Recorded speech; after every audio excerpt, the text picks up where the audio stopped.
All right. Welcome back, everybody, to another deep dive. We're going to get into a game from Friday, October 26th, 2024. Ooh, very recent. It is the Cincinnati Bearcats versus the Colorado Buffaloes. This was a Big 12 matchup. And, we always go beyond just like, the scores and the final results. We want to kind of dig in, figure out how this game played out, why. Exactly. So we've got some great excerpts that are going to give us a little bit of a play-by-play so that we can, really kind of get into the nitty-gritty. So let's jump right in. How did these teams kind of come into this game? What was the vibe? Yeah. Well, it's interesting you say vibe because they came in with completely opposite energy going into this one. Colorado was riding high after absolutely demolishing Arizona, like 34-7. Oh, wait. Okay. They had a balanced offense, a stifling defense. They really seemed like the team to beat. It sounds like they were the favorite coming into this. Absolutely. Okay. So how about Cincinnati? Cincinnati, on the other hand, was looking to play spoiler, aiming to disrupt Colorado's rhythm, throw their game plan right out the window. Gotcha. Underdog mentality. Exactly. I love it. All right. Well, we got to talk about the quarterbacks, right? Oh, absolutely. We got Brendan Sorsby for the Bearcats versus Shedeur Sanders for the Colorado Buffaloes. This is a matchup I'm sure a lot of people were watching very closely. For sure. And, it's impossible to talk about this game without diving into the impact of Shedeur Sanders. Okay. I mean, his influence extends far beyond just throwing the ball. This guy's making tactical decisions, calling audibles, placing the ball with pinpoint accuracy. He's a true leader on that field. Yeah. That's what you need from your quarterback, right? Absolutely. He's not just executing plays, he's orchestrating them. And there's this one play that really exemplifies this. Okay. So it's the final drive of the second quarter. Colorado's facing a 3rd and long situation. And what does Sanders do? What does he do? He audibles out of a run play, recognizes a mismatch in the secondary, and boom, completes a pass that keeps the drive alive. That drive ended with a touchdown, by the way. Nice. Okay. So, that just kind of goes to show you that he's thinking on his feet. He's really reading the defense. But, Cincinnati obviously knew that going in. Oh, absolutely. They knew that they were going to have to try to contain Shedeur Sanders. That's got to be tough, though, right? Incredibly tough. Yeah. Especially when you consider Colorado also has Dylan Edwards in the backfield. That's a very potent 1-2 punch that's really tough to defend against. Yeah, because you got to plan for the run and the pass. So what was Cincinnati's approach to try and, contain this pretty strong offense? It seems like their strategy was to focus on defensive pressure, trying to disrupt Colorado's offensive flow, get to Sanders, force him to make quick decisions, maybe even some mistakes. Sure. So rattle him a little bit, get him off his game. Exactly. Okay. So, on the other side of the ball now, Cincinnati's on offense.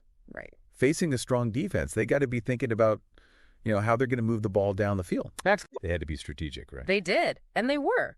Recognizing Colorado's defensive strength, they opted for a quick, short passing game. Okay.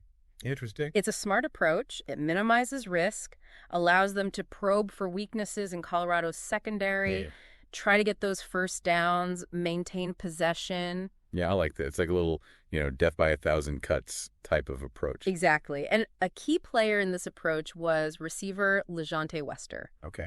He was making crucial catches, moving the chains, keeping those drives alive. All right. So, we're seeing how both teams are kind of adjusting to each other. Right. And that's really where the, the chess match comes in.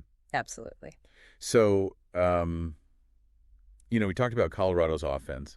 Let's go back to Cincinnati's defense. Okay, yeah. How did they try to contain, these weapons that Colorado has? Well, on the defensive side for Cincinnati, Dallin Hayden really stood out. He was putting pressure on Sanders, disrupting plays, really trying to make an impact. But you got to give credit to Colorado's receivers. Oh, yeah.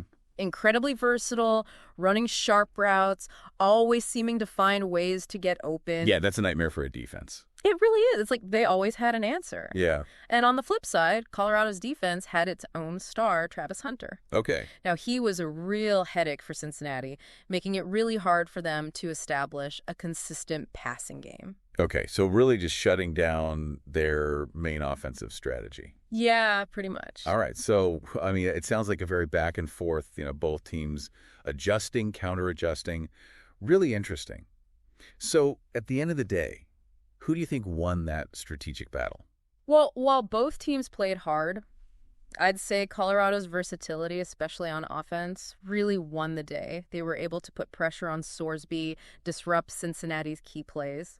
Okay, so it sounds like even though, we don't even need to talk about the final score. Yeah. I think the takeaway here is really how these teams approach the game. So what do you think, each team took away from this game? What were the big lessons? I think both teams learned valuable lessons about adaptability, resilience, and the importance of utilizing your players' strengths. Absolutely. And I think, it's always fascinating to see how, two teams with very different approaches come into a game. Yeah. And it really is, a game of adjustments. It really is a chess match. Yeah. So what really stood out to you as like the most surprising strategic decision? Honestly, the way both coaches adapted their game plans throughout the match was fascinating to watch. Yeah, I mean, it's almost like they're, responding to each other in real time. Right, exactly. That's what I love about football. All right. So, folks, if you really want to see, how these strategies played out, check out the highlights for this game. Yeah, I agree. I mean, it's like watching a chess match on the field. It is. But until next time, I think the big takeaway here is every game's a chance to learn something. So keep learning, keep watching, and we'll see you on the next deep dive. Thanks, everybody. Thanks for having me.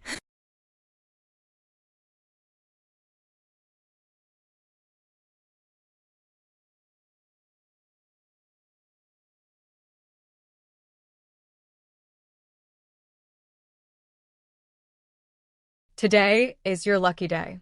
Today is the day that our $3 website works for you, paying you directly to your PayPal daily. Imagine $3 ongoing continuous payments to your PayPal account. Imagine falling asleep and waking up to $300 in your PayPal account. How would this make you feel? How could this help you? What bills could you pay? What kind of fun could you have? What does that retirement look like now? All for a one-time payment of $3. This website is DFY done for you, fully built and completely hosted, and never stops collecting payments for you. You have spent $3 on coffee on a regular, but that coffee won't help you create multiple streams of income. Click the link below.